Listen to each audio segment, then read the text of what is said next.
শারীরিক প্রতিবন্ধকতা যে শিল্প সৃষ্টির ক্ষেত্রে কখনোই বাধা হয়ে উঠতে পারে না তা যেন আরও একবার প্রমাণ করলেন উত্তর ২৪ পরগনা জেলার প্রতিবন্ধী এই শিল্পী। মাত্র ১৪ মাস যখন বয়স তখনই ১০০% শ্রবণ শক্তি হারা নিউ ব্যারাকপুর পুরসভার ৪ নম্বর ওয়ার্ডের আশুতোষ মুখার্জি রোডের বাসিন্দা দীপন সরকার। বাবা নারায়ণ চন্দ্র সরকার পেশায় IAS, মা নিপা সরকার বাস্তুতন্ত্র বিশারদ। ছোটবেলা থেকেই ছেলের আঁকার প্রতি আলাদা আগ্রহ নজর করেন। মাত্র ৩ বছর বয়স থেকেই শুরু হয় দীপনের প্রশিক্ষণ। ছোট থেকেই স্পষ্টভাবে কথা বলতে না পারায় দীপন তার আঁকার মাধ্যমে মনের ভাব বুঝিয়ে দেওয়ার রপ্ত করেছিলেন। সেই থেকেই ধীরে ধীরে আঁকার প্রতি যেন অজান্তেই তৈরি হয় ভালোবাসা, আর সেই ভালোবাসাই তাকে আজ পৌঁছে দিয়েছে স্বীকৃতির শিখরে।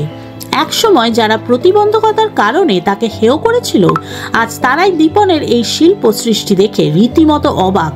জেলার এই শিল্পীর রং তুলির ক্যানভাসে আঁকা নানা ছবির প্রদর্শনী হলো একাডেমি অফ ফাইন আর্টসের নিউ সাউথ গ্যালারিতে। সোমবার সন্ধ্যায় প্রদর্শনীয় উদ্বোধন করেন রাজ্যের স্বাস্থ্য ও পরিবার কল্যাণ দপ্তরের মন্ত্রী চন্দ্রিমা ভট্টাচার্য। এদিনের অনুষ্ঠানে উপস্থিত ছিলেন ভাস্কর তারক ঘড়াই, লেখক ও চিত্রশিল্পী মৃণাল কান্তি ঘোষ, ভাস্কর দেবব্রত দে, চৈতালি দে বর্মন, অনুপ কারার, নিউ ব্যারাকপুর পৌরসভার পৌর প্রধান প্রবীর সাহা সহ বিশিষ্ট ব্যক্তিরা। একটা পথ হাঁটলে পরে পথিক হওয়া যায়।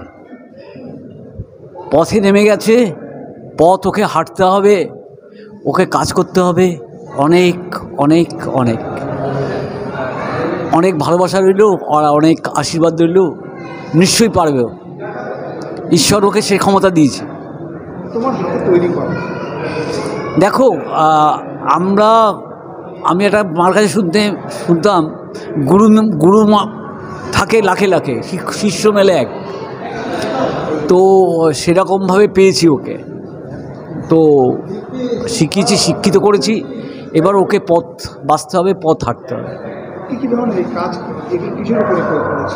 এটা ওর চিন্তাভাবনা। মানুষ ওর কিছু কাজ আছে যেটা হচ্ছে একটা আশ্রয়, একটা ডিম মানে একটা ভ্রূণ, সেটাকে কি করে সাবধানে রাখতে হয়, সেই সাবধানে করে কিভাবে তাকে লালন করতে হয়, ওর অন্তরে এটা ছিল।